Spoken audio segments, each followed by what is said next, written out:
MGM नियम के पालन से ऊर्जा में आत्मनिर्भरता हर नागरिक की जिम्मेदारी। प्रोफेसर चेतन सिंह सोलंकी, सोलर मैन, खंडवा। मौसम परिवर्तन के प्रति जागरूकता लाना और ऊर्जा साक्षरता के लिए ऊर्जा स्वराज का यात्रा का संकल्प लिया है। पर्यावरण और मौसम परिवर्तन में सुधार के लिए एमजीएम अर्थात आरवाइड, मिनिमाइज और जनरेट के सिद्धांत पर चलकर ऊर्जा के क्षेत्र में आत्मनिर्भरता से मौसम परिवर्तन की समस्या का समाधान पाया जा सकता है। उक्त विचार आईटीआई मुंबई के professor solar man of India doctor Chetan Singh Solanki ने कार्यशाला के दौरान व्यक्त किया। वे डॉक्टर सीवी रमन विश्वविद्यालय खंडवा के ग्लोबल वार्मिंग एवं क्लाइमेट क्लॉक असेंबली पर आयोजित एक कार्यशाला में छात्रों और प्राध्यापकों को संबोधित कर रहे थे। इस सेमिनार का आयोजन विश्वविद्यालय द्वारा नवकरणीय ऊर्जा के उपयोग के प्रति निमाड़ अंचल में जन जागरूकता एवं उसके लिए छात्रों को क्लाइमेट क्लॉक असेंबल कार्यशाला प्रशिक्षण के उद्देश्य से किया गया था।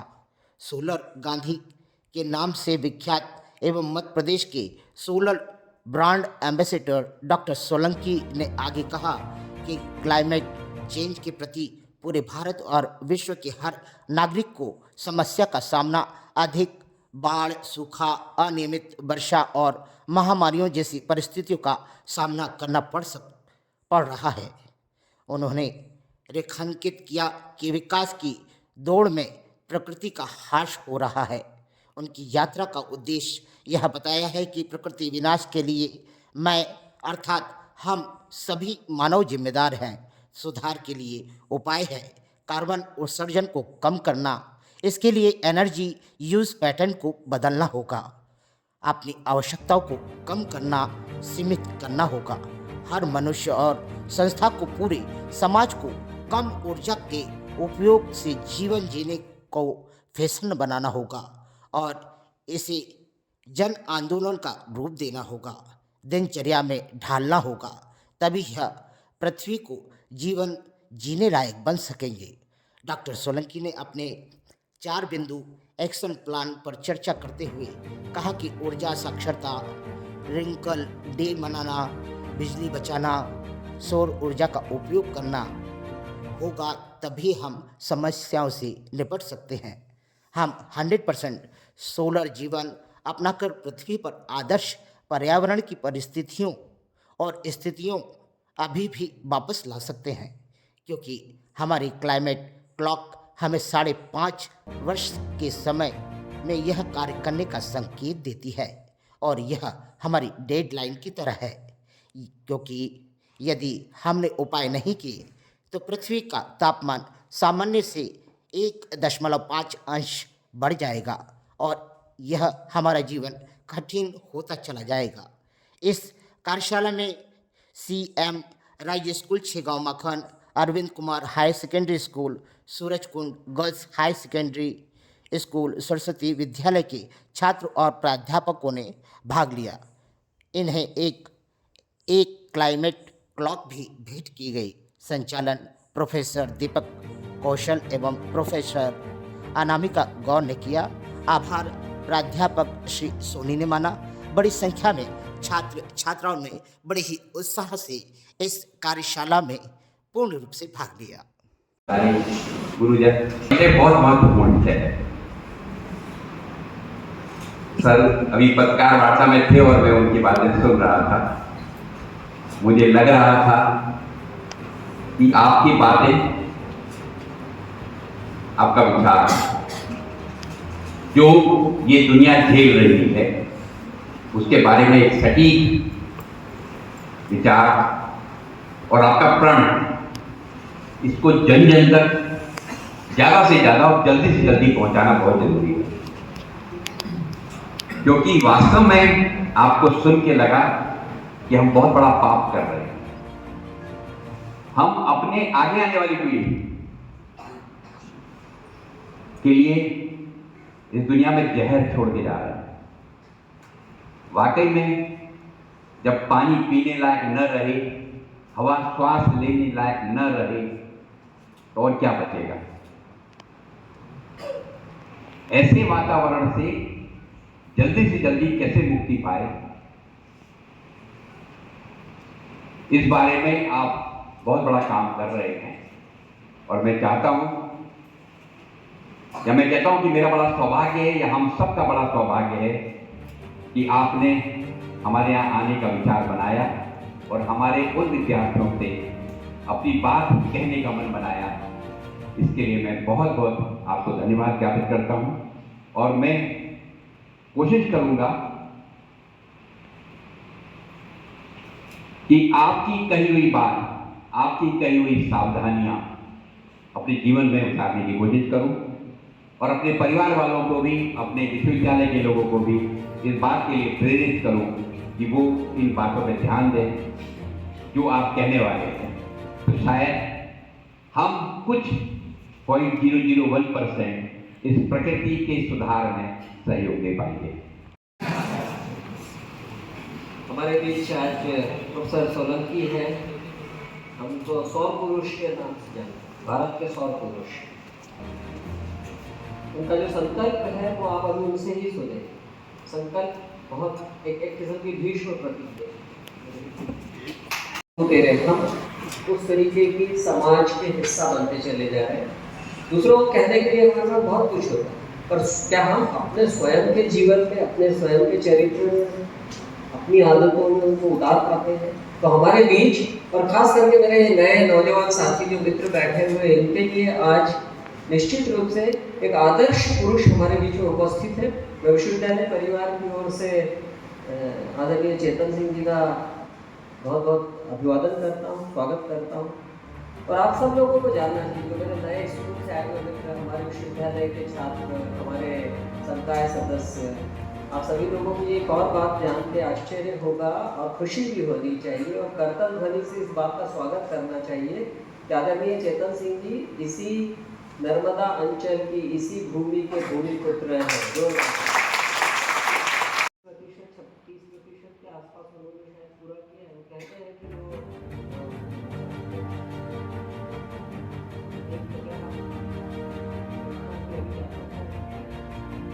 और 11 वर्ष करना चाहते हैं, तो 11 वर्ष की यात्रा यानी करीब करीब 4000 दिनों की यात्रा होगी। उसमें से 1000 दिन आप कर चुके हैं और देश को पूरा घूम चुके, विश्व तो घूम ही चुके। और मेरे नए छात्रों को एक और परिचय देना चाहूँगा जो उन्हें जानना चाहिए। भारत का जो सबसे सर्वश्रेष्ठ शैक्षणिक संस्थान कहा जाता है, IIT, Indian Institute of Technology Powai, Mumbai, वहाँ के प्रोफेसर रहे और अपने प्रोफेसर के काम को अभी कुछ दिनों के लिए विराम देकर उन्होंने ये एक नया क्रांतिकारी आंदोलन की शुरुआत की है। और हम सब लोगों के लिए ये प्रेरणा की बात होती है कि यदि हमारे मन में कुछ है करने का, तो उसकी शुरुआत हमें अपने आप से स्वयं से करना चाहिए। मैं बहुत लंबा समय नहीं दूंगा। मैं बहुत लंबे समय से सर को जानता हूँ, किसी न किसी कारण से बातचीत होती रही है, कहीं न कहीं कार्यक्रमों में जुड़ते रहे हैं, प्रत्यक्ष परोक्ष रूप से। और मैं भी कुछ हद तक उन्हीं विचारों को जीता हूँ। अक्सर मैं जब नदियों की बात करता हूँ, जब मुझे बहुत दर्द होता है। मैं कृषि वैज्ञानिक हूँ और मैं अपनी बिरादरी को नदियों की हत्या करने का जिम्मेदार मानता हूँ। मैं अक्सर कहता हूँ, हम नदी संवाद करते हैं, अक्सर करते हैं, और हमने जिस तरीके से नदियों को खत्म किया है उसके लिए तो आज आपके जो विचार ऊर्जा को देखे हैं, मुझे उन्होंने आपके विचारों में एक नई ऊर्जा दी है। मैं नदियों के संबंध में जो चेतना चाहता हूँ, शायद ऐसे ही किसी आंदोलन की ज़रूरत है उसके लिए भी। हमारे देश में कुछ और लोग हैं जो जल के ऊपर काम करते हैं, हमारे देश में कुछ और लोग हैं जो अन्य चीज़ों पे काम करते हैं, पर इनका सबका एक समर्पित प्रयास भी होना अनिवार्य है। और इसलिए शायद हम लंबे समय तक आपके बीच में ना मैं रुकते हुए अपनी बात को और ज़्यादा कहते हुए, हम सब चाहते हैं कि हम चेतन जी को सुने, भरपूर सुने। और मैं पत्रकार मित्रों से भी एक निवेदन करूंगा इस अवसर पर कि आप अपने अखबारों में जब कल लिखें, तो मुझे लगता है कि ये जन चेतना के इस विषय को जिस परिप्रेक्ष्य में सर ने आपके समक्ष रखा है, हम अक्सर द्विज भाव से सोचते हैं कि दूसरे को करता है। और सबसे पहले हमारी नज़र में आ जाता है कि शासन में कौन बैठा होगा, उसकी जिम्मेदारी है उसको। हम समाज को भूलते हैं और समाज के साथ साथ हम स्वयं को भी भूलते हैं सबसे। तो मुझे लगता है कि ये द्विभाव का जो सोच है इसको समाप्त करने की ज़रूरत है कि दूसरा करें, उसको हम रास्ता दिखाएं, उसके ऊपर हम उंगली उठाएं, उसके हम गुण दोषों के बारे में चर्चा करें, पर क्या हम स्वयं अपना आत्मनिरीक्षण करें? क्या वो प्रचिति हमारे अंदर जागृत हो क्योंकि हम अपने साक्षी बने हुए हैं इस बात? तो शायद आज उस आत्मनिरीक्षण का अवसर है जो हम सब लोगों को चेतन जी की वाणी से हमको वो झकझोरेंगे। सर, आपका बहुत बहुत अभिनंदन करता हूँ और स्वागत करता हूँ। It's a great opportunity for me to brief you all with the profile of our guest. Professor Chetan Singh Solanki is an educator, researcher, innovator and happiness program teaching of Art of Living, who is currently on unpaid leave from IIT Bombay. He has undertaken Energy Swaraj Yatra from November 2020 through a solar bus from 11 years until 2030. In this yatra, Professor Solanki has pledged not to go home until 11th year and stay in the solar yatra bus. He has been honored with a brand ambassador of solar energy of Madhya Pradesh government. Professor Solanki has also referred to as Solar Man of India by Times of India, The Hindu and India Today. Some people also call him Solar Gandhi. Following Gandhiji's ideal, he has inverted the word Energy Swaraj, and to establish Energy Swaraj widely, he has founded the Energy Swaraj Foundation. Professor Solanki has led major solar projects at IIT Bombay. Through his project, he has reached 7.5 million families, providing them clean light awards to his credit, including IEEE Award, Prime Minister Innovation Award, first prize in solar chula design by ONGC, 3 Guinness World Record, 2 Young Scientist Award, CSIR Science and Technology Award, and many more. Additionally, he is a chairman of Committee of CBSE and AICT for Solar Curriculum Development and member of National Force Focus Group on Environmental Education. He is also the advisor to the couple of international organizations. Professor Solanki has written 8 books and published over 100 research papers internationally. He has 4 US patents to his credit.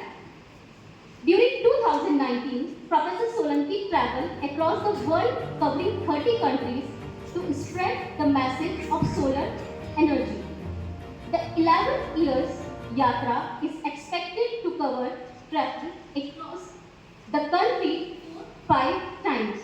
The Yatra aims to bring energy literacy to cover over 100 crore and encourage over 1 crore families to switch 100% on solar energy. Professor Solanki has described in his book Energy Swaraj, My Experiment with Solar Truth, that adoption of Energy Swaraj on energy independence should become a public movement. His Energy Swaraj Yatra is sowing the seed for this movement so that we can create a better and beautiful world. This is all about our speaker's introduction. I request all of you to please big round of applause for our guest.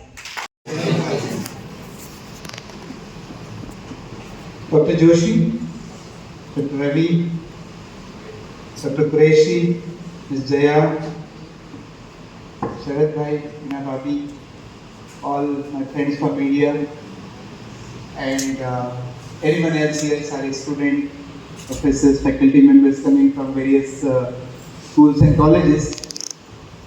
आज मैं आपके साथ में climate change के बारे में बात करने वाला हूँ।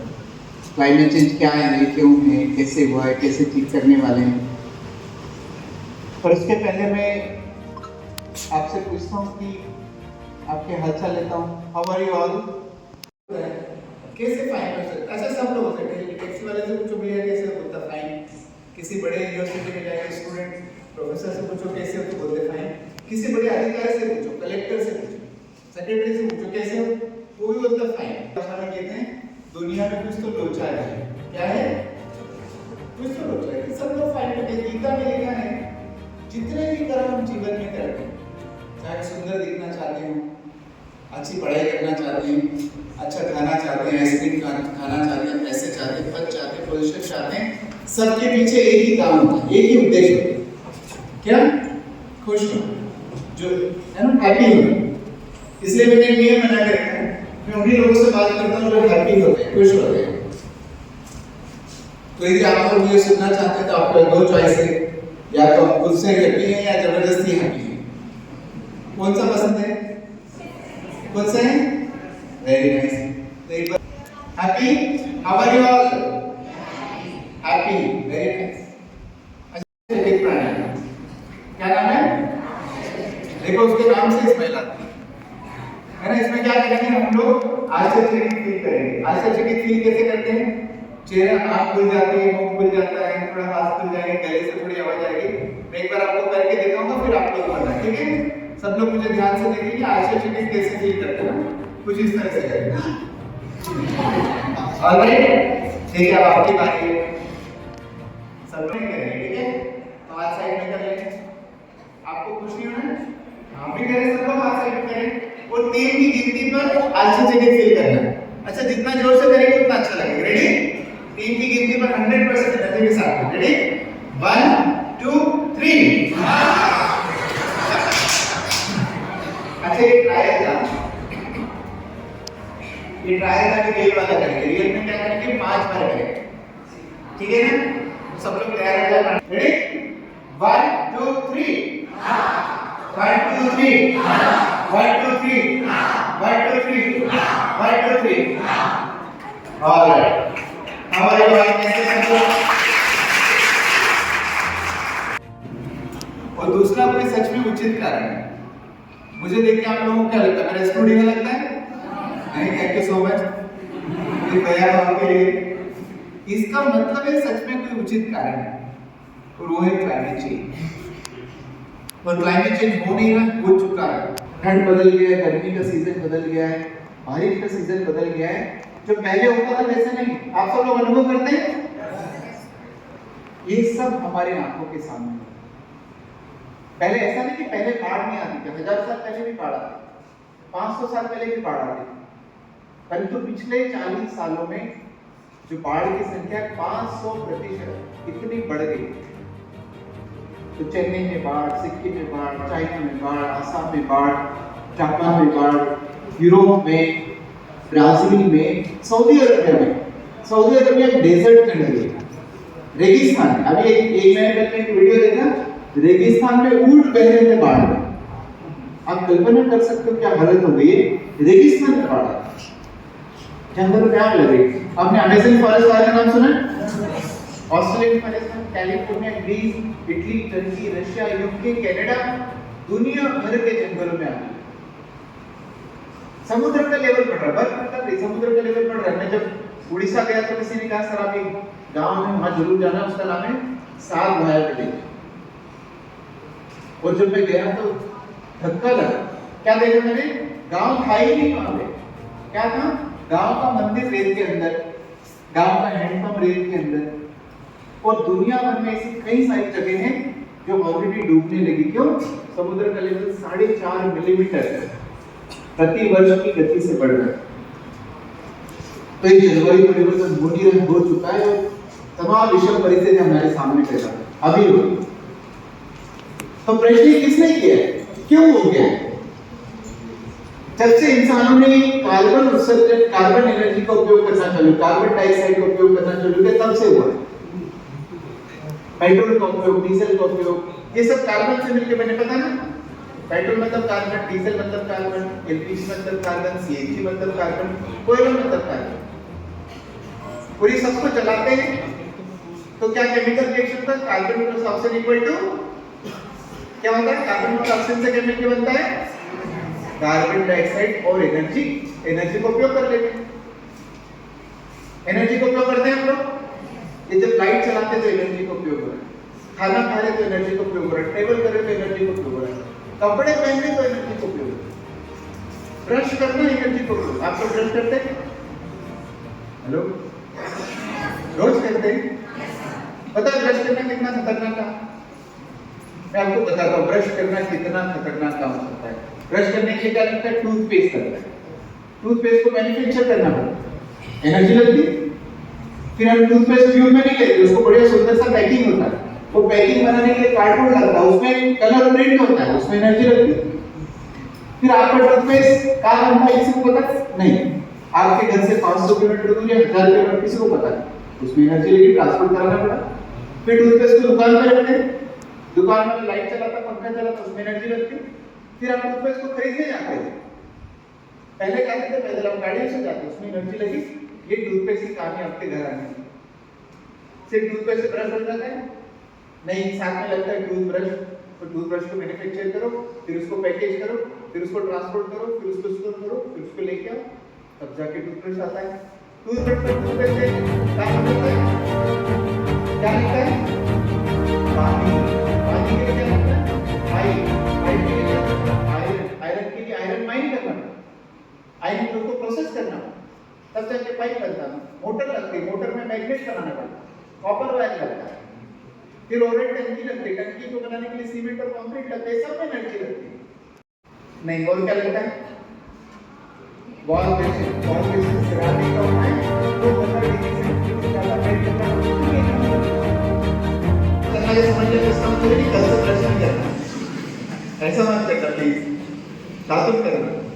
तो एनर्जी का उपयोग होता है, एनर्जी के उपयोग से कार्बन एमिशन करते हैं। कार्बन कहाँ जाता है? किचन में, घर में खाना बन रहा है, एलपीजी चल रही है, तो एलपीजी को चलाने से कार्बन डाइऑक्साइड पैदा हो रही है। क्या करते हैं? कार्बन डाइऑक्साइड को कहाँ छोड़ते हैं? एटमॉस्फेयर में छोड़ते हैं। हम सब लोग एटमॉस्फेयर में कार्बन डाइऑक्साइड ऐसे छोड़ते हैं जैसे एटमॉस्फेयर तुम्हारे पिताजी की प्रॉपर्टी है। पिताजी का है, दादा का है, चाचा का है, मामा का है, चाचा का नहीं, सबको पिताजी की प्रॉपर्टी लगती है। आज तक किसी ने ये नहीं बताया कि ऐसा नहीं कर सकते। क्यों? क्योंकि हम सब बढ़ रहे हैं, एटमॉस्फेयर बढ़ रहा है, वो जो ऐसे ही है। अच्छा, पूरे ब्रह्मांड में जितने सारे ग्रह हैं, किसी भी ग्रह पे रहने लायक एटमॉस्फेयर है नहीं, सिर्फ हमारे ग्रह पर। और हम क्या करते हैं? उसको डस्टबिन की तरह उपयोग करते हैं, सारा जीवन का कचरा उसमें डालते हैं, कार्बन डाइऑक्साइड उसमें डालते हैं। और ये कार्बन डाइऑक्साइड इतना बढ़ गया है, आज धरती के वातावरण में 50% कार्बन डाइऑक्साइड। ये छोटा बदलाव है कि बड़ा बदलाव है? बहुत बड़ा बदलाव, 50% एक्स्ट्रा कार्बन डाइऑक्साइड। हम मनुष्य लोग इतने खतरनाक प्राणी हो गए, अपने पर्यावरण को ही 50% बदल रहा है। और ये carbon dioxide green house gas है, इसके कारण गर्मी पकड़ने की क्षमता ज्यादा हो गई, ज्यादा गर्मी बढ़ती है, टेम्परेचर बढ़ रहा है, हम लोग करते हैं टेम्परेचर का। और एक बार कार्बन डाइऑक्साइड हवा में गई तो 300 साल एवरेज उसकी लाइफ होती है। 300 साल मतलब क्या? आज जो खाना खाएंगे, आज जो ट्रेवल करेंगे, उसका असर दुनिया में कब तक रहेगा? कितने साल? 300 साल बाद। और ये इसके कारण धरती का टेम्परेचर बढ़ते जा रहा है। अभी 1.2 डिग्री सेंटीग्रेड बढ़ा है, जो कि डिग्री फ़ारेनहाइट में 2.1 डिग्री फ़ारेनहाइट होता है। 2.1 डिग्री फ़ारेनहाइट। इन्हें मनुष्य के शरीर का तापमान कितना होता है? 97-98 डिग्री फ़ारेनहाइट होता है। 2 डिग्री यदि धरती का तापमान बढ़ जाए तो क्या बोल, अब 2 डिग्री तो मनुष्य का शरीर का तापमान बढ़ जाए, 100 डिग्री हो जाए तो क्या बोलते हैं? बुखार आया है। धरती का तापमान 100 डिग्री बढ़ गया है, क्या बोल सकते हैं धरती को बुखार आया? हाँ कि नहीं? धरती को बुखार आ गया। और हमको बुखार आता है तो क्या? ठीक से खा नहीं सकते, सो नहीं सकते, पढ़ाई नहीं कर सकते, काम नहीं कर सकते। ठीक उसी तरह से धरती भी ठीक से काम नहीं कर सकती, इसलिए कभी सूखा, कभी तूफान, कभी हवा, आंधी, ये सारा उलट-पुलट होता है। क्या लगता है क्लाइमेट चेंज किसने किया? मनुष्य लोगों ने, इंसानों ने। जब भी पूछना बताओ क्लाइमेट चेंज किसने किया, जितने भी पढ़े लिखे होशियार लोग, इंटेलिजेंट लोग क्या बोलते पता है? क्लाइमेट चेंज किसने किया? ह्यूमंस ने किया, मैंने थोड़ी किया है, मनुष्य। with which we must address climate change. The climate report is a visual representation of the time. इससे मुझे पता चल जाएगा। क्या पता चलेगा? जो क्लाइमेट रन हो रहा है, जैसे अपनी अर्थ जो है वो quickly 1.5 सेल्सियस के करीब जा रही है ना, वो इंडिकेट करती है। अच्छा, कि मतलब अब ये कितना डाउन पे जा रहा है, कितना अप पे जा रहा है, मतलब इन्वायरमेंट किधर जा रहा है, किस ओर जा रहा है ना, वो डिग्री के लिए जो 1.5 जो है, इससे वार्न करती है। फिर क्या होने लगता है? ये स्ट्रॉय अपना 1.5 सेल्सियस चली जाती है ना, उससे थोड़ा सा डिस्ट्रॉय होता है पूरा सारा एनवायरमेंट। अच्छा। जिसके साथ एक करते हैं। क्या नाम है आपका? रीति का। ये कितने दिन में तैयार हुआ बन के? अरविंद कुमार, नितिन कुमार। पारस सर, ये कितने दिन में तैयार कर रहे हैं इन लोगों ने? कितने दिन में तैयार किए? तैयार दिन नहीं थे, आज ही हम लोग सब, आज ही हम लोगों को स्कूल से बुलाया और हमें पार्ट्स दिए थे। यहाँ के जो वॉलंटियर्स हैं, लोगों की हेल्प करी थी पहले। तो आप लोगों ने ऐसे मत करा इसको। आने वाले हैं, तो मैंने कहा था कि मेरा नमस्कार कहिए। आपका यहाँ आना हुआ ये बहुत अच्छी बात है, हम आपका फिर स्वागत करते हैं। और जैसा कि आपने कहा कि अभी भी जो है हमारे वैकल्पिक ऊर्जा को लेके हमारे बीच में बहुत सारी जन चेतना की कमी है। साधन है हमारे पास।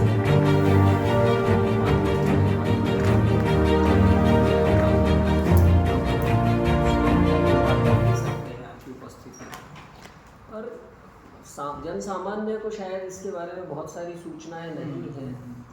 शासन की क्या योजनाएं हो सकती है, समाज क्या काम कर सकता है, कॉरपोरेट्स क्या रोल कर सकते हैं, एकेडमिक इंस्टीट्यूशन, रिसर्च इंस्टीट्यूशंस क्या कर सकते हैं।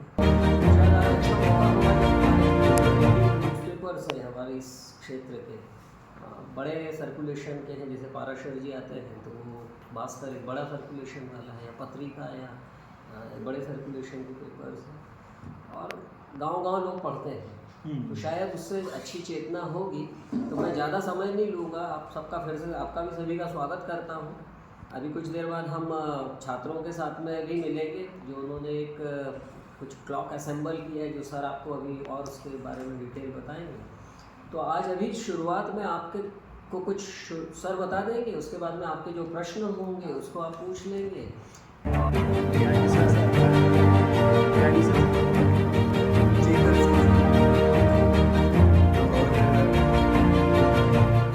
प्रोफेसर हूँ कहाँ पर सर? मुंबई। IIT मुंबई का, और अभी इस समय विशेष मिशन पे हूँ। मेरी 11 साल की एक यात्रा चालू की, इसका नाम है एनर्जी स्वराज यात्रा। और शादीशुदा हूँ, मेरी 2 बेटियाँ हैं, पर मेरा एक संकल्प है कि मैं 11 साल घर नहीं जाऊँगा।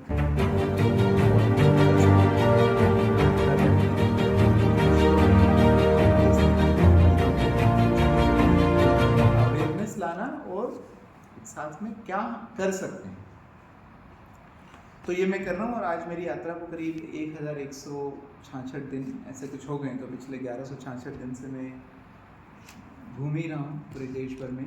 एक चक्कर हो गया, और इस दौरान करीब लेक्चर हुए हैं, करीब 700-750 संस्थाओं में गया हूँ। तो काफ़ी देश को देखा है कि क्या हो रहा है, क्यों हो रहा है, कैसे हो रहा है, क्या गड़बड़ है, क्या ठीक कर सकते हैं। तो खास करके मैं पत्रकार बंधुओं को भी हमेशा समझाना चाहता हूँ कि ये जो विषय है, पहले तो उसको समझें, ताकि आप मेरे से नहीं पर आज की बात किसी से प्रश्न करें तो सही प्रश्न करें, उसकी विषय को समझना। तो उसके लिए 6 बिंदु मैंने बनाए जो मैं हमेशा बताता रहता हूँ। पहला तो ये कि क्लाइमेट चेंज मतलब क्या चेंज हो गया है। सब लोग बात करते हैं, हर न्यूज़पेपर में आता रहता है क्लाइमेट चेंज।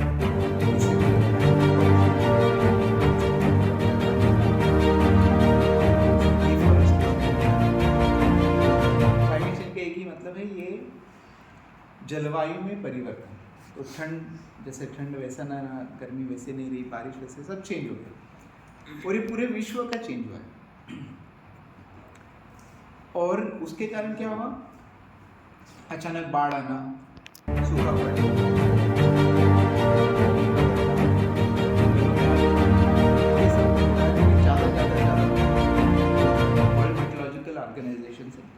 जो आंकड़े हैं कि बाढ़ जैसे ऐसा नहीं कि 1000 साल पहले बाढ़ नहीं आती थी, 500 साल पहले नहीं आती थी, परंतु अब जो बाढ़ आती है उसकी संख्या पिछले 4 दशक में सनी में पानी है गुना बढ़ गई। जंगलों में आग लगने की संख्या 5 गुना बढ़ गई है।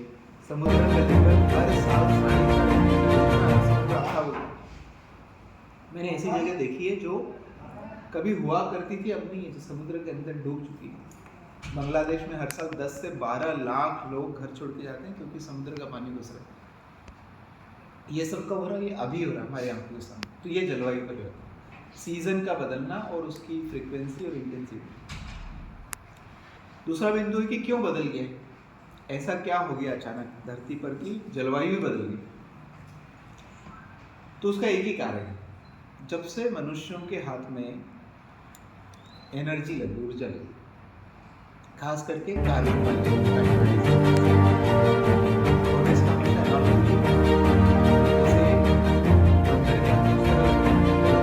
नुकसान होता है क्योंकि बंदर को पता है उस तरह का कैसे उपयोग करना। ठीक उसी तरीके से जब से मनुष्यों के हाथ में ये कार्बन वाली ऊर्जा, पेट्रोल, डीजल, एलपीजी, सबसे गड़बड़ होना चालू है।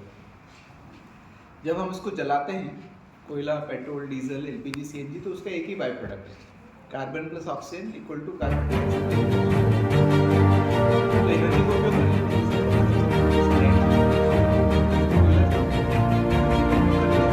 कार्बन डाइऑक्साइड को क्या करते हैं? घर में किचन में खाना बन रहा है तो कार्बन डाइऑक्साइड है, उसका क्या करते हैं? पेट्रोल डीजल से गाड़ी चलाई तो कार्बन डाइऑक्साइड, उसका क्या करते हैं? लोगों से पूछता क्या करते हो तो सब बोलते हैं एटमॉस्फेयर में छोड़ देते हैं। तो मैं हमेशा यही प्रश्न करता हूँ, क्या ये एटमॉस्फेयर है, ये क्या तुम्हारे पिताजी की प्रॉपर्टी है? किसी के पिताजी की प्रॉपर्टी? हमारा साइंस बढ़ेगा, टेक्नोलॉजी बढ़ेगी, इकोनॉमी बढ़ेगा, है ना, सब बढ़ेगा, एटमॉस्फेयर थोड़ी बढ़ रहा है। तो जो कचरा हम डालते हैं, जीवन में पैदा करते हैं, वो एक ही एटमॉस्फेयर है, उसी में डालते हैं। और उसके कारण क्या हुआ, धरती के वातावरण का जो कार्बन डाइऑक्साइड का लेवल 50% एक्स्ट्रा हो गया है ना। वो ये कार्बन डाइऑक्साइड एक विशेष गैस है, इसको बोलते हैं ग्रीन हाउस गैस। तो ये जो कार्बन डाइऑक्साइड ये फालतू नहीं बैठी उधर, वो क्या करती है, ग्रीन हाउस का काम करती है। ग्रीन हाउस पता है, ग्रीन हाउस गर्मी को पकड़ने का। तो 50% एक्स्ट्रा गैस मतलब 50% एक्स्ट्रा बढ़ गया। इसलिए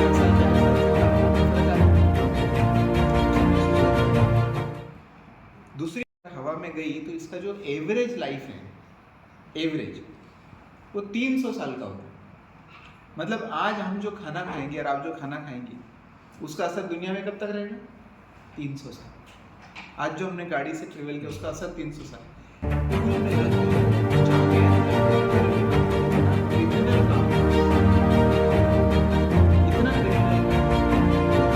हम सब करते हैं। तो क्लाइमेट चेंज एक ही कारण से हुआ, एनर्जी का उपयोग और कार्बन डाइऑक्साइड का उत्सर्जन। ठीक है। तीसरा और सबसे महत्वपूर्ण प्रश्न आता है, किसने किया है क्लाइमेट चेंज? किसने किया है ना। तो मैं हमेशा पूछता हूँ, तो जितने इंटेलिजेंट, एजुकेटेड, पढ़े लिखे लोग होते हैं, पता है क्या क्लाइमेट चेंज किसने किया? बोलते इंसानों ने किया, मैंने थोड़ी किया है, इंसानों ने किया। फिर बोलता अच्छा क्या तुम इंसान नहीं हो? फिर बोलता नहीं नहीं हमने किया। फिर बोलता नहीं वो भी गलत। जब बोलते हैं हम, तो किसी ने नहीं किया। देखा जाए तो क्लाइमेट चेंज हर उस व्यक्ति ने किया है जो एनर्जी का उपयोग करता है। और एनर्जी का उपयोग कौन करता है? शहर वाला करता है, गांव वाला करता है, बड़ा व्यक्ति करता है, छोटा व्यक्ति करता है, अमीर करता है, गरीब करता है, अमेरिकन करता है, अफ्रीकन करता है, इंडियन करता है, यंग करता है, ओल्ड करता है। ऐसा कोई व्यक्ति नहीं धरती पे जो एनर्जी का उपयोग नहीं करता और कार्बन एमिशन नहीं करता। तो ये जो कार्बन एमिशन के कारण जलवायु परिवर्तन है, ये सरकारों ने नहीं किया और इंडस्ट्री ने नहीं किया। तो सबको मन में क्या आता है, कुछ करना है तो क्या करना है, इंडस्ट्री को ऐसा करना है, सरकार को। ये इतनी जल्दी हम समझ लेंगे कि सरकार और इंडस्ट्री के बस की बात नहीं है। और मैं 2019 में जो विश्व यात्रा पर गया था, मैं पूरे विश्व के कोने कोने में गया, लगभग 30 देशों की यात्रा की, तब जाके समझ में आया कि यार ये गड़बड़ तो पूरे विश्व में है, सिर्फ भारत में नहीं। तो ये सरकारों की बस की बात नहीं। मैं हमेशा उदाहरण देता हूँ कि मोदी जी के भले 500 सीट आ गए, क्या हम जलवायु परिवर्तन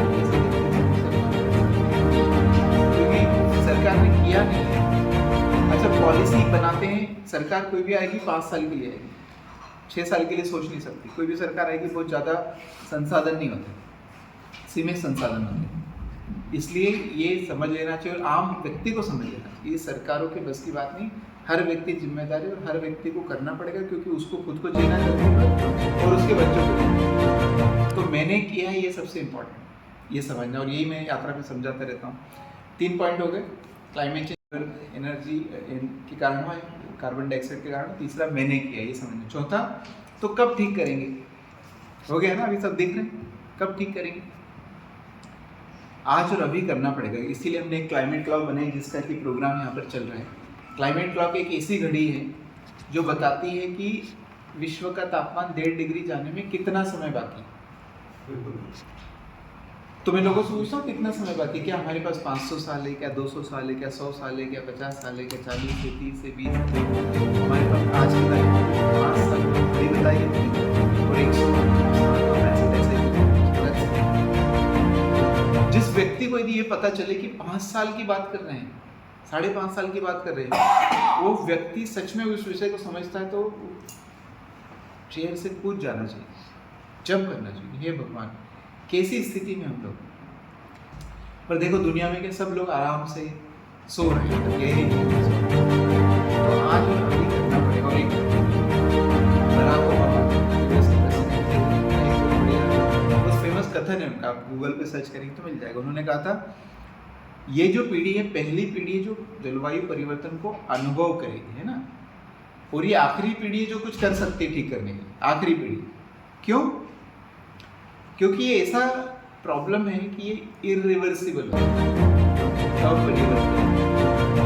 इसको यदि आपने परिवर्तन हो गया तो उसको ठीक नहीं कर सकते। उसकी लक्ष्मण रेखा होती है, मैं हमेशा बोलता हूँ क्लाइमेट की जो जलवायु परिवर्तन की लक्ष्मण रेखा है, 1.5 डिग्री पे अपरिवर्तन या परिवर्तन चालू होगा, 2 डिग्री पे पूरा अपरिवर्तन होगा। उसके बाद पूरी दुनिया के सारे लोग भले ही साधु संत बन जाएं और डिसाइड करें कि आज के बाद धरती पर कुछ नहीं करेंगे, सिर्फ एक लंगोट पहन के जिएंगे, फिर भी जलवायु परिवर्तन को रिवर्स नहीं कर सकते। इसलिए जो करना है अभी करना है, और अभी नहीं तो कभी नहीं, ये बहुत पक्की बात है, अभी नहीं तो कभी नहीं।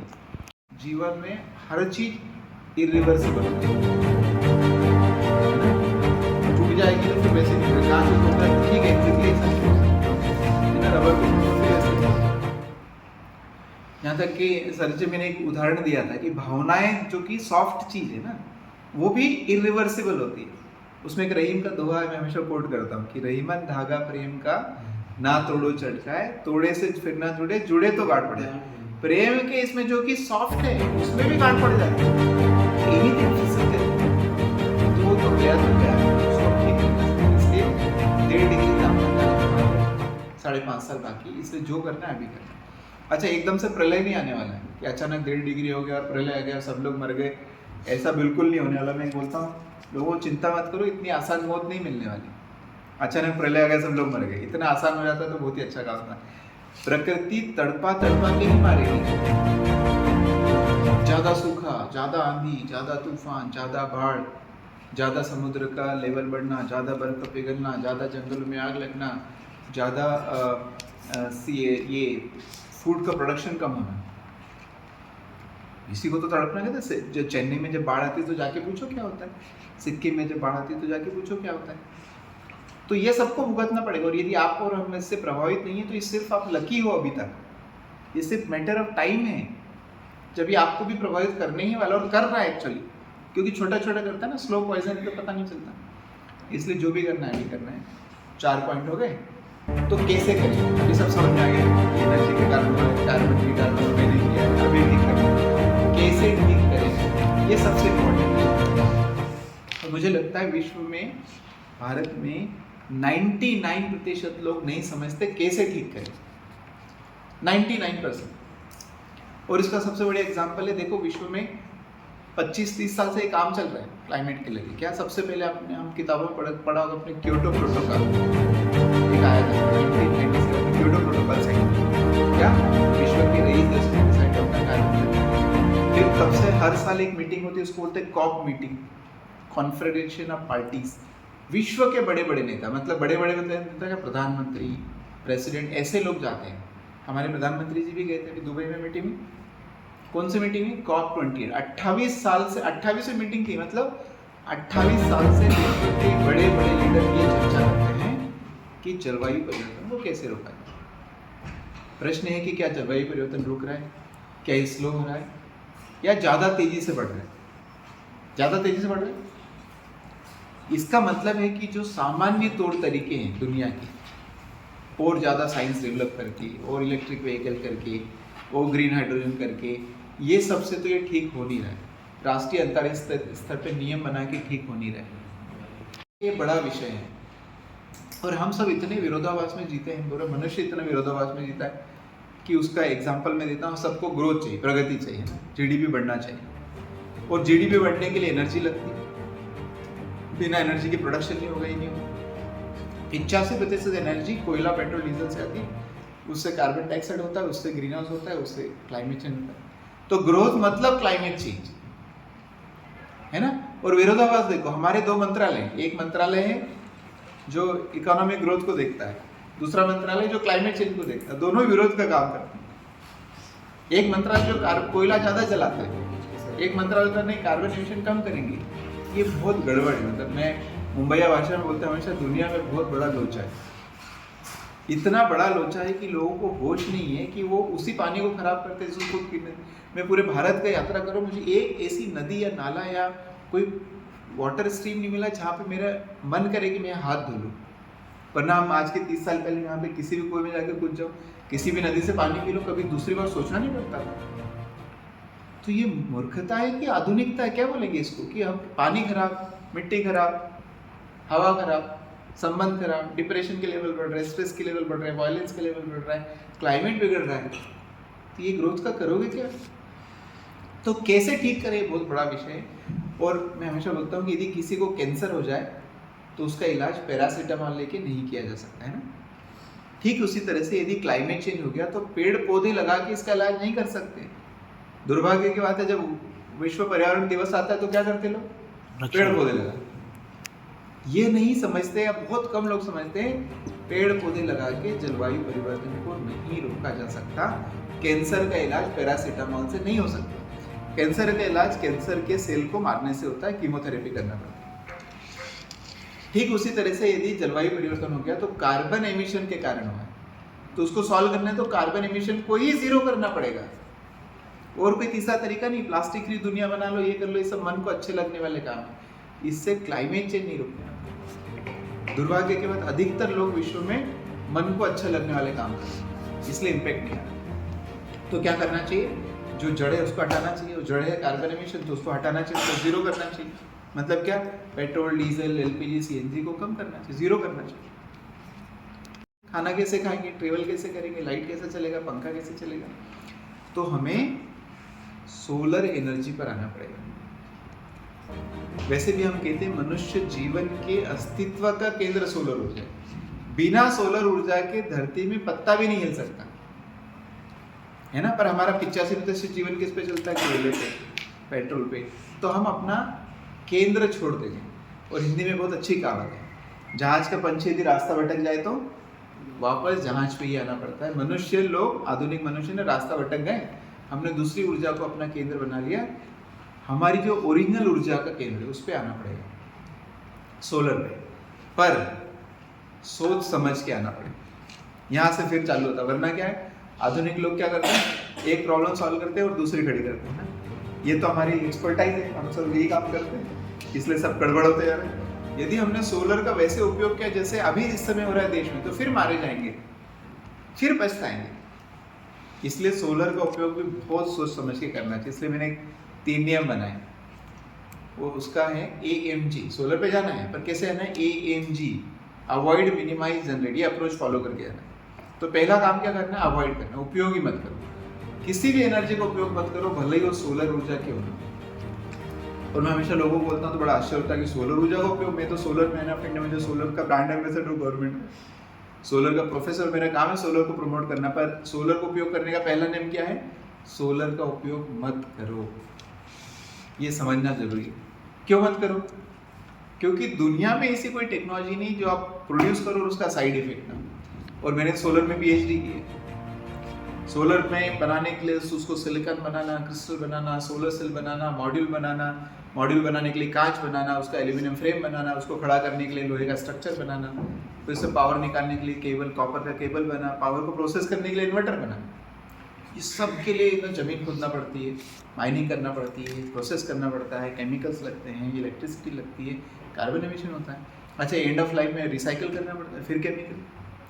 तो इम्पैक्ट होगा एनवायरनमेंट पर, कम होगा परंतु ज़ीरो तो नहीं होगा। इसलिए सबसे बड़ा काम लाइफ में क्या करना चाहिए? अवॉइड, कुछ नहीं करना चाहिए। मैं हमेशा वही पूरे देश में यही सिखाता हूँ, क्लाइमेट चेंज का सोल्यूशन है कुछ मत करो, कुछ कर करके इंसान धरती की देखो क्या करता। अवॉइड मेरे घर पे मैं आईटी का प्रोफेसर, मेरे घर पे फ्रिज नहीं है, गीज़र नहीं है, एसी नहीं है। मैंने अपने कपड़ों पे भी प्रेस करना बंद कर दिया। इसलिए नहीं कि मैं गरीब आदमी, मैं अफोर्ड कर सकता हूँ, मेरे पास पैसे हैं, मैं 2 गाड़ी ले सकता हूँ। पर प्रश्न ये है कि आप प्रकृति अफोर्ड कर सकती है क्या? प्रकृति इसको खरीद सकती है? आप खरीद सकते हो क्या? प्रकृति सप्लाई कर सकती है? तो देखो कितनी विषम बात है। आपका साइंस बढ़ रहा है, टेक्नोलॉजी बढ़ रहा है, इकोनॉमी बढ़ रहा है, धरती का साइज बढ़ रहा है? नहीं। धरती पे पानी बढ़ रहा है? नहीं। मिट्टी बढ़ रहा है? नहीं। मिनरल्स बढ़ रहे हैं? कुछ नहीं बढ़ रहा है। इंसानों को क्या लगता है? नहीं, ग्रोथ होनी चाहिए। कहाँ से होगी भाई? जिस धरती से ले तो खुद ही बेचारी फिक्स है, जिससे हम सारा सामान लेते हैं तो खुद ही फिक्स है, तो तुम्हारी ग्रोथ कैसे हो सकती है? किसी मुझे एक छात्र ने पूछा स्कूल में कि सर आप बोल रहे हो ग्रोथ नहीं हो सकती, तो होती कैसे बताओ? जीडीपी तो बढ़ता है ना हर साल। मैंने कहा हाँ, एक तरीके से हो सकती। कैसे? चोरी करके। चोरी करो तो हो सकती है ना। किसी से 100 रुपये लिए और वापस देते बोलते उधार लिए थे, किसी से 100 रुपये लिए और जीवन भर वापस नहीं देते तो क्या बोलेंगे? चोरी की, बदमाशी। हम आधुनिक लोग इतने स्मार्ट हो गए, हम टेक्नोलॉजी का उपयोग करके चोरी करते हैं। सबसे बढ़िया क्लासिकल एग्जाम्पल है ट्यूबवेल टेक्नोलॉजी। ट्यूबवेल से उपयोग करके ज़मीन से पानी निकालना सीख लिया।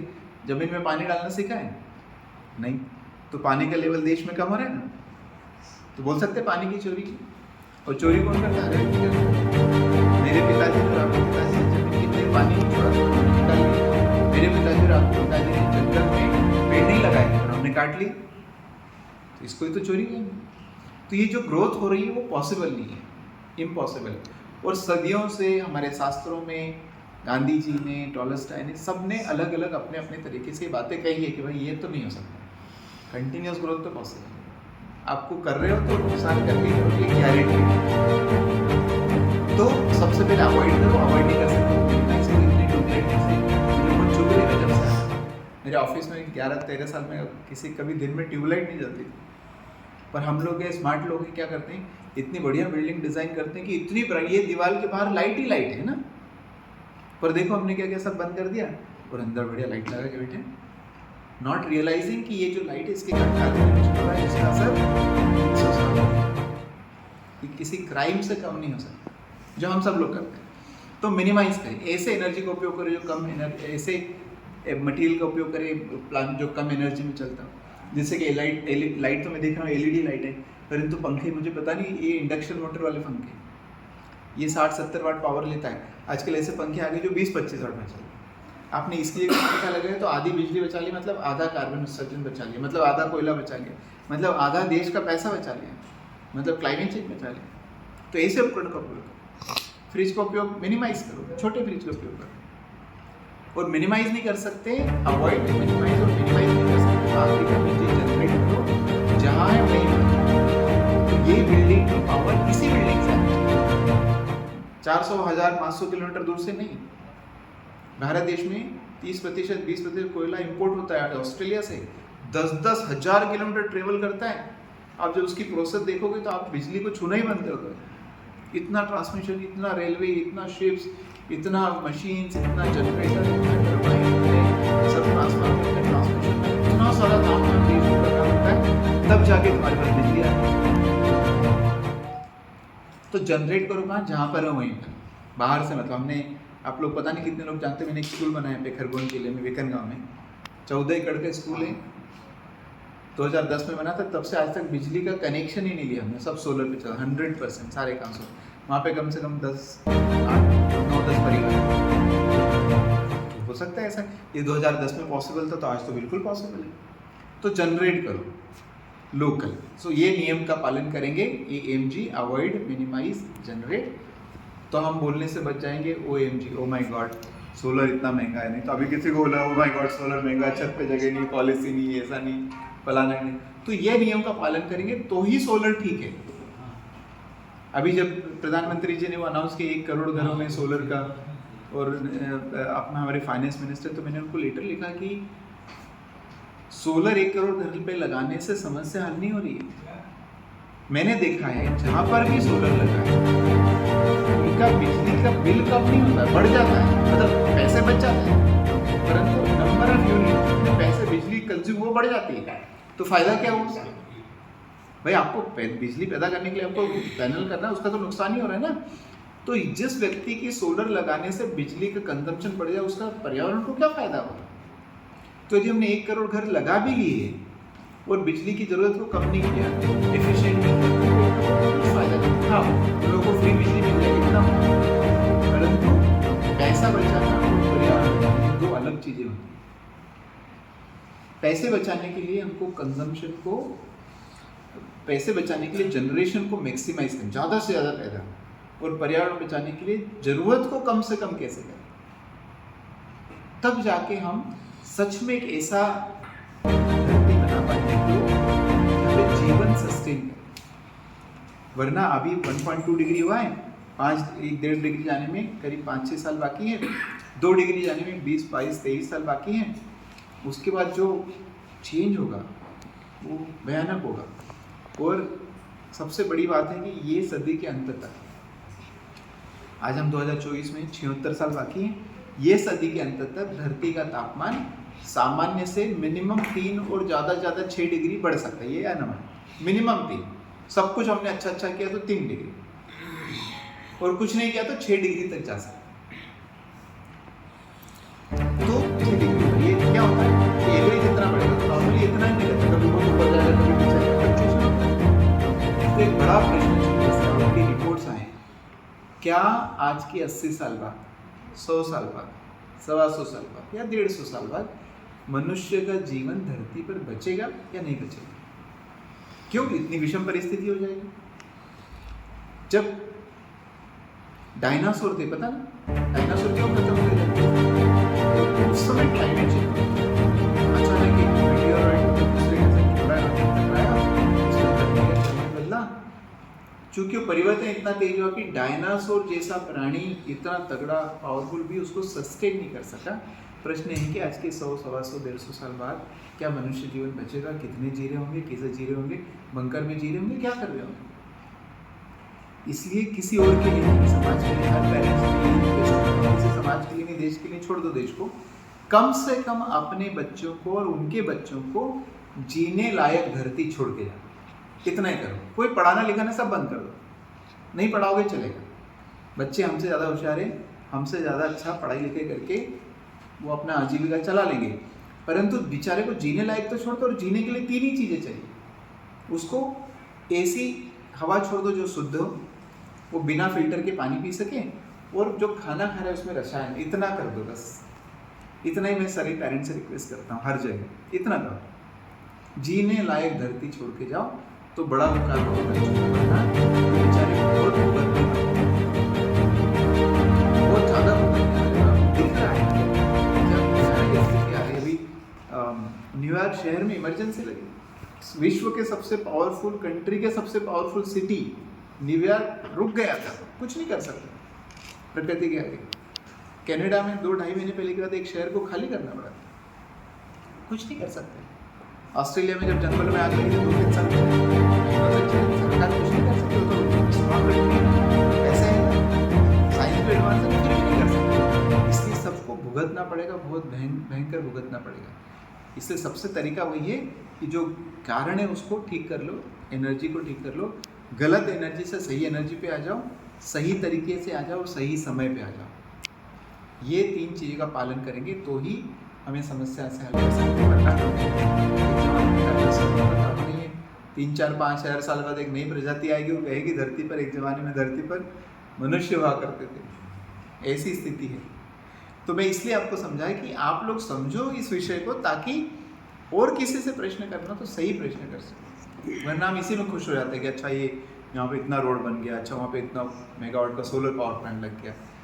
ये जब तक ठीक नहीं, जब तक आप बेसिक जो नियम है धरती के रहने, क्योंकि धरती का साइज़ नहीं बढ़ सकता, जो करना हो कर लो, आपको ज़रूरतें सीमित करना ही पड़ेगी। गांधी जी ने इसीलिए कहा था दुनिया में सबकी ज़रूरत के लिए पर्याप्त है, किसी की लालच के लिए नहीं। 100 साल पहले कहा था तो क्या गांधी जी ने दिमाग में 100 साल पहले, क्योंकि वही प्रकृति एक्शन लें।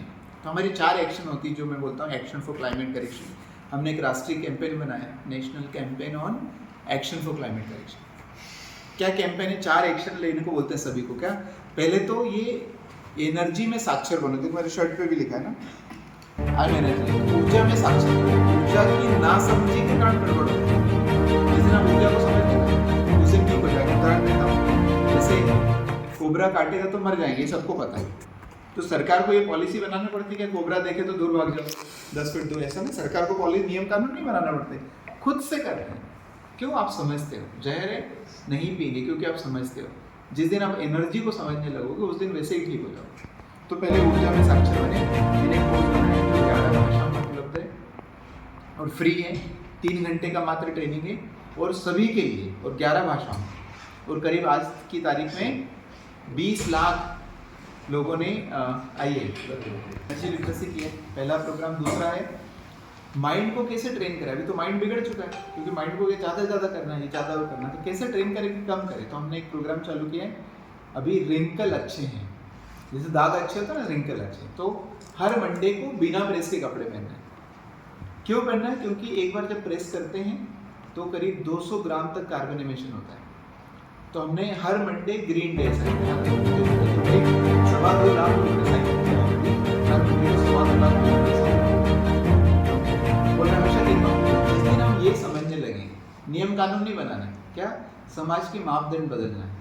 जिस दिन हम ये लगे कि जो प्रेस के कपड़े पहनता है वो कम अच्छा आदमी है ना, जैसे कि इन्होंने पहने ये 200 ग्राम कार्बन एमिशन करके आए, मैंने नहीं किया। जो प्रेस के कपड़े पहनता है वो कम अच्छा आदमी है और उनके कारण जो कार्बन उत्सर्जन है उसका असर मेरे बच्चों पे होने वाला है और मेरे नाती को ये अच्छी तरीके से। तो ये मापदंड बना समाज। जो कम एनर्जी उपयोग करता है वो ज़्यादा अच्छे व्यक्ति है। जो बड़ी गाड़ी में आता है उसको घर पे चाय के लिए नहीं बुलाएंगे क्योंकि उसके कारण ज़्यादा कार्बन एमिशन होता है। तो इसको हम वो बनाना पड़ेगा, फैशन बनाना पड़ेगा, नई फैशन बनाना पड़ेगा।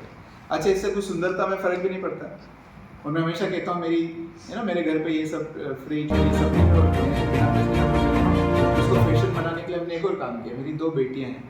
हमने डिसाइड किया कि जब भी उनकी शादी होगी, शादी में सिर्फ उन्हीं लोगों को बुलाया जाएगा जो बिना प्रेस के कपड़े पहनते हैं। मैं हर जगह ये कहलवाता हूँ यंग बच्चों से कि इसमें से कितने लोग करेंगे। हर जगह 15-20% बच्चे हाथ खड़ा करते ही। तो आज के 4-5-6 साल बाद यदि ऐसी शादियाँ होने लगे तो आप आश्चर्य मत करना कि ये क्या हो रहा है। तो ये हमारी दूसरी एक्शन है। तीसरा एक्शन है prevention is better than cure. Solar तो उपयोग करना है, पर सोलर नहीं करना उससे भी ज़्यादा अच्छा काम। तो उपयोग ही मत करो, बिजली का बिल कम करो, वो अवॉइड करो, मिनिमाइज करो, एफिशिएंट तरीके से करो। और हर मतलब कैलकुलेशन में भारत में अगले 10 साल नए पावर प्लांट की जरूरत है। 10 साल इतना मिसयूज, इतना ओवर यूज़ करते हैं, इतना इनएफिशिएंट यूज़ करते हैं। तो ये हमारा कैंपेन चला अपना बिजली बचाओ। और एक AICTE all India council for technical education जो कि पूरे देश की टेक्निकल एजुकेशन को रेगुलेट करता है, वहाँ पे हमने प्रोग्राम किया।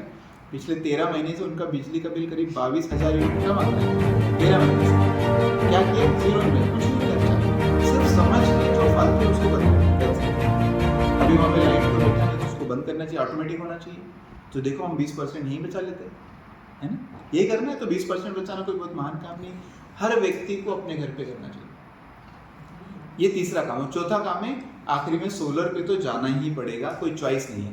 तो सोलर पे जाने के लिए हमने एक छोटा सा प्रोग्राम बनाया, उसका नाम है एक कमरा सोलर। सब अपने एक कमरे को सोलर पे करो और खुद से करो, और इतना सरल है। हमने एक ट्रेनिंग बनाया, फ्री ट्रेनिंग है सभी के लिए। बहुत बहुत धन्यवाद। हमने ट्रेनिंग बनाया सभी के लिए, फ्री में है। सब लोग खुद से अपना सोलर का उपयोग करना कोई बहुत रॉकेट साइंस नहीं, किसी टेक्नीशियन की ज़रूरत है नहीं, वो सब हर व्यक्ति खुद कर सकता है। हर कॉलेज में हम बोलते रहते हैं, हाँ थोड़ा बहुत चालू है। हर कॉलेज में हम बोलते रहते हैं बच्चे खुद से करें, अपने क्लासरूम को खुद सोलर पावर करें, खुद उसको लगाएं, खुद मेंटेन करें। तो एक कमरा सोलर, ये 4 प्रोग्राम आने से आदमी का माइंड पूरी तरह से यू टर्न ले लेगा। क्या यू टर्न लेना है? रॉन्ग एनर्जी से राइट एनर्जी पे जाना है, राइट टाइम पे जाना है और राइट तरीके से। तो ये यू टर्न है, तब जाकर ये मेरी यात्रा का 11 साल की यात्रा है। अभी काफ़ी समय बाकी है और मुझे उम्मीद है कि जब तक ये जन आंदोलन का रूप न ले, ये नियम कानून से नहीं होने वाला, क्योंकि इतना समय भी नहीं बचा हमारे पास। तो जब व्यक्ति को लगने लगे कि मैं पॉल्यूशन का हिस्सेदार हूँ, मुझे सॉल्यूशन का भी हिस्सा बनना है, मुझे करना है, और महंगा सस्ता इसलिए करना है, वो तो नहीं हो, उससे बिजनेस हो, उससे जन आंदोलन में बदलाव नहीं हो। जब इमोशनल तरीके से आदमी लगे कि हाँ मुझे करना है, क्योंकि मैं अपने बच्चों को जीने लायक धरती छोड़ के देना चाहता हूँ, तब जाके इतना बड़ा परिवर्तन हो, तभी जाके हम इसको ठीक कर पाएंगे। तो मैं इतना ही कहना चाहूँगा, और आपके कोई प्रश्न हो तो पूछ सकते। तो पॉलिसी बना के, नियम कानून बना के, जैसे इंटरनेशनल एग्रीमेंट हुआ, पेरिस एग्रीमेंट, उससे नहीं होने वाला है।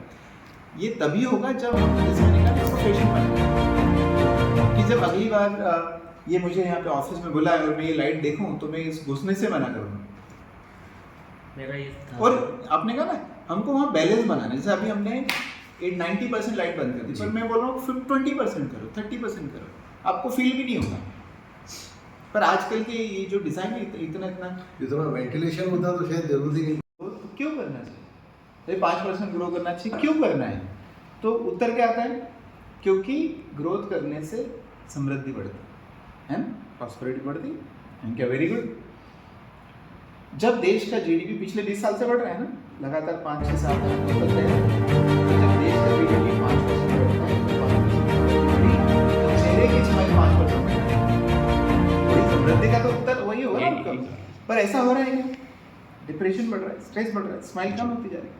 तो ये जो ग्रोथ हमको घुसाया जाता है एडवर्टाइजमेंट के, वो थोड़ी चाहिए, उसकी ग्रोथ थोड़ी चाहिए। हाँ, आपके पास पर्याप्त मात्रा में पैसा हो, आपके पास में पर्याप्त मात्रा में हेल्थ की सुविधा हो, पर्याप्त मात्रा में पढ़ाई की सुविधा हो, उतना चाहिए। परंतु इतना हो कि हमारे पानी को खराब कर दो, जो पानी पीकर उसमें बीमारी, इससे बड़ी मूर्खता होगी ना।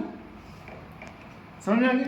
तो ये तो फिलोसॉफिकल क्वेश्चन। दूसरा, टेक्निकली रूप में आज की तारीख में यदि आपकी अर्थव्यवस्था ऐसी हो कि अमेरिका की 2 बिल्डिंग गिरे और आपके सब्जी भाजी के भाव बढ़ जाए, रशिया में वार हो और आपको कुछ फर्क पड़े, ये कोई बहुत अच्छी बात नहीं है। ये हमने अपने आप को इतना फ्रेजाइल बना लिया, कांच की तरह, ऐसे किसी ने चुटकी मारे टूट गए। क्यों? क्योंकि ये निर्भरता है जो दूसरों पर। ये गांधी जी ने देखो कितनी बढ़िया बात की थी, कितने साल पहले उन्होंने कहा था mass production he production by masses होना चाहिए। चूंकि हम ग्लोबलाइज इकोनॉमी का हिस्सा बन चुके, जाने अनजाने, किसी ने सोचा नहीं, दिमाग ही नहीं लगाया, बन चुके, हम ये उलझन में आ गए हैं कि हम ऐसे फंस जाते हैं। नहीं, अल्टीमेटली ह्यूमन लाइफ का पर्पस ये है कि मुझे रोटी कपड़ा मकान तो पहले चाहिए, उसके बाद में प्रेम, शांति और आनंद चाहिए, और कुछ नहीं चाहिए। आइसक्रीम खाने जीवन के सर्वाइवल के लिए जरूरी नहीं है, पर आइसक्रीम खाता है, क्यों खाता है? अच्छा लगता है, इससे ज़्यादा क्या फर्क है?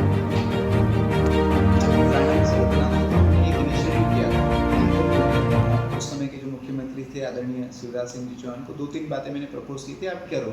एक, उनको बताओ एनर्जी लिटरेसी का प्रोग्राम चलो, ऊर्जा साक्षरता का। तो आपको पता होगा मध्य प्रदेश सरकार ने ऊर्जा साक्षरता अभियान, ऊषा के नाम से एक प्रोग्राम चला है, वो मेरा ही प्रोग्राम है, और काफ़ी चला है। फिर हमने कहा था प्रिवेंशन इज बेटर देन सारे सरकारी 10%। सारे शाजापुर जिले के जो कलेक्टर थे, उन्होंने अपने कलेक्ट्रेट का बिजली का बिल 50% कम किया था, बिना कुछ एक्स्ट्रा इन्वेस्टमेंट किए।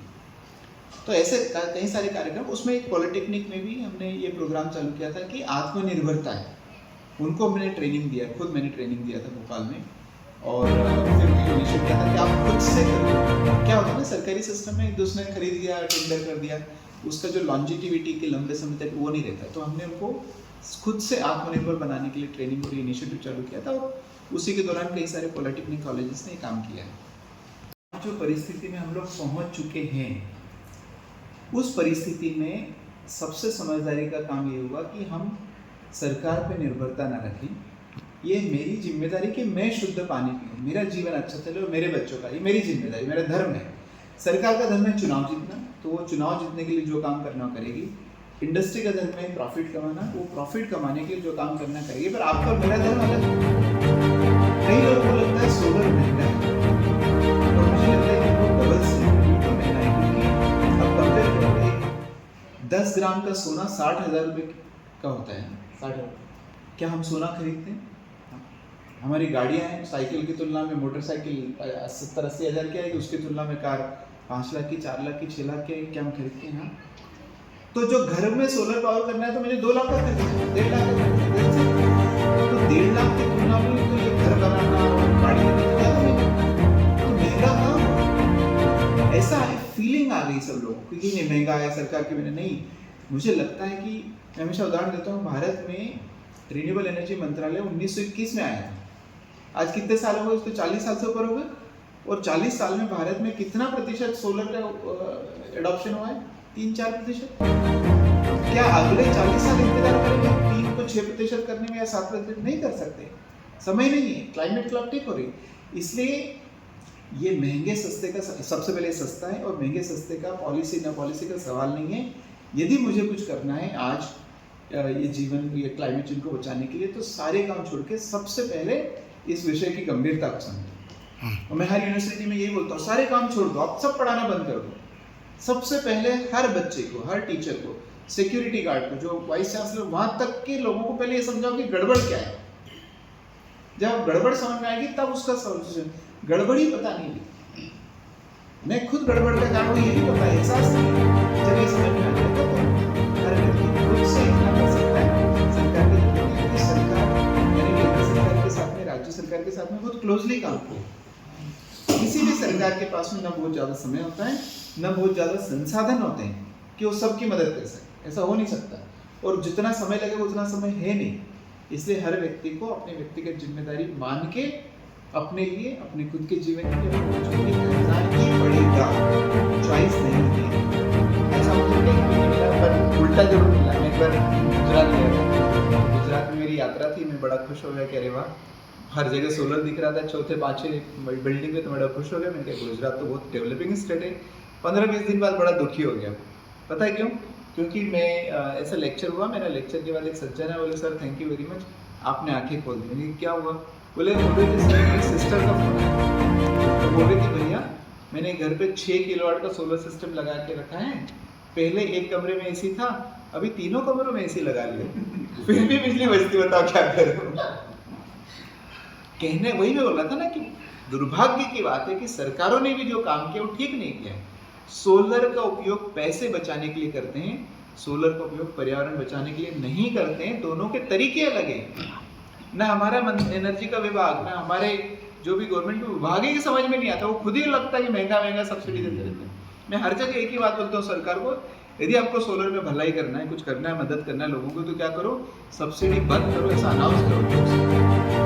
यही सबसे बड़ा खतरनाक काम है, क्योंकि सरकार के पास कभी इतने पैसे होंगे नहीं कि सबको दे सके, तो सब लोग इंतजार करेंगे। परंतु यदि सब्सिडी बंद कर दिया, आज इतना सस्ता हो गया। मैंने जब सोलर में पीएचडी किया था, जब भारत देश में जो वापस आया था मैं विदेश से 2004 में, उस समय सोलर के रेट 700 रुपये पर वाट होता था। 1 वाट का 700 रुपये। आज कितना रेट पता है? 20 रुपये, 22 रुपये। कुल मिला के देखा जाए तो इतना सस्ता मिल रहा है भगवान। तो इसके लिए किसी पॉलिसी की सब्सिडी की जरूरत नहीं है। यदि व्यक्ति समझ में आ जाए तो खुद ही कर सकता है। और मेरी जो यात्रा का उद्देश्य ये है कि पॉलिसी बना के नहीं, प्रोजेक्ट बना के नहीं, सब्सिडी से नहीं, एक जन आंदोलन करके हम इस समस्या को हल कर सकते हैं।